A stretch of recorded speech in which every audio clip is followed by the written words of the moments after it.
What I really liked about Paul's photography was that it was raw and it was punk.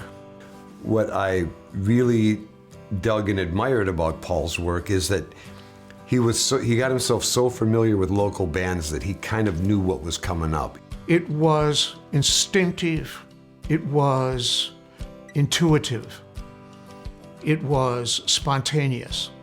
Having Paul document a show for me meant that that night would be captured energetically, and I don't know, just the expressions on everyone's faces were so genuine, and he had such a good way of just getting a moment. He had such a great eye, and his sense of composition was so great. We always knew we would be, well documented on that. The two big things, the digital era and the film era. The film era, I don't understand how he did that, because I shot a ton of bands and got nothing. I asked him about that. I said, how did you seem to get it be in the right place at the right time? And he said, Dave, these were friends of mine. I'd seen them millions of times. I knew the venues, and I knew if I stood here, I'd get that beam, that shot, this light, and then I'd just wait for the second, and I'd hope I got it. You know, even though we say, oh, well, I didn't even know he was there. That's a lie. We all knew he was there, even though he kept pretty, discreet about it. We're like, okay, we better step it up a notch here and, look a little extra cool. I think photography in a local music scene is huge in terms of just seeing the evolution of the music itself, of the bands. You're capturing a moment where something is being created spontaneously. These moments won't come again. Yeah, I think it's very important for local bands to also have local photographers come up and come out and support us, not only for the great photography, but just that sense of community. You have to have a scene captured. To me, it has to be captured.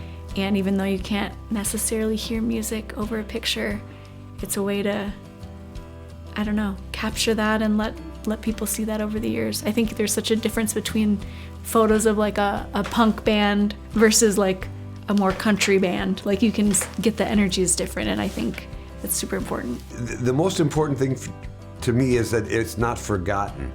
The independent punk, or whatever you want to call it, scene in Minneapolis it's second to none. So you have a combination of the photographer, his spirit, his art, his DNA, capturing this spontaneous moment of art being created, music being created. I think it's really important to have that documented, as it is now, because I think there's still really valid music coming out of this town. I think about him often, like almost every show. It's a void that, it's sure we have amazing photographers in the Twin Cities, like no doubt. And Paul was one of them, and I think it's just, he had such a distinctive style, and it's missed. I miss it. I miss the style. I miss the photos. I miss Paul. So, yeah. I just loved his laugh. And so often I hear that in my head and I just go, oh man, yeah, we miss Paul. He was a great one. He'll forever be in our hearts and our minds, yeah. Yeah, I was honored to know him, and I still am honored to call him my friend.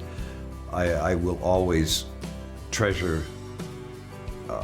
the memory of getting to know Paul, getting to be his pal. Weren't we fucking lucky to have him with us? He's with me all the time. I still see him plain as day at every show. And he always will be with me and all of us at every show. So, weren't we fucking lucky?